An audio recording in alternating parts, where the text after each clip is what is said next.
আমরা ছোট্ট বাবাকে মেরে ফেলেছিল সেই সামিয়ার বাসায় যাচ্ছি। ওকে আমরা মাদ্রাসায় পাই। ওর কিন্তু বাবা মেরে, ওর যখন গর্ভে তখন ওর বাবাকে এই 4জন ব্যক্তি মেরে ফেলে দিয়েছিল। সেই ছোট্ট সামিয়ার পিছনের ব্যাগটা দেখেন, কত ছিঁড়া, কিছু নেই। এতিম, হ্যাঁ, 3 সন্তান আছে ওদের। তো আমরা একটু সামিয়াদের বাসায় যাব। এইটা হয়তো সামিয়ার মা, হয়তো উনি। দেখি একটু এখানে দাঁড়াই। আপনি কি সামিয়ার মা? সামিয়া, এদিকে আসো মা। আপনি ওর মা? আচ্ছা, আপনার কয় ছেলে মেয়ে? 4টা। আপনার হাজবেন্ড কি হয়েছিল? অ্যাক্সিডেন্ট হয়ে? তো অনেকে তো বলছে যে মেরে ফেলা হয়েছিল। তো ওইটা না বলবেন, অ্যাক্সিডেন্ট তো না।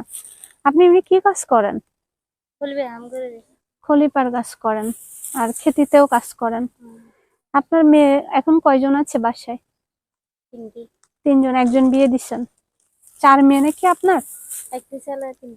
আচ্ছা, এ কয় নাম্বার? ও সবার ছোট? ওর বাবাকে দেখে নাই? ও, মানে ও যখন গর্ভে ছিল তখন ওর বাবাকে মেরে ফেলছে। না, আমরা আসলে এতিম মাদ্রাসায় আসছিলাম। তো ওর এই ব্যাগটা দেখলাম অনেক ছিঁড়া। হ্যাঁ, তা আমি আলোচন তখন ওর একটু জিজ্ঞেস করলাম। আর পরে শুনলাম যে ওর বাবা নাকি নাই, বাবারে নাকি মেরে ফেলা হয়েছে, ও দেখে নাই। ওখানে থেকে তথ্য পাইলাম।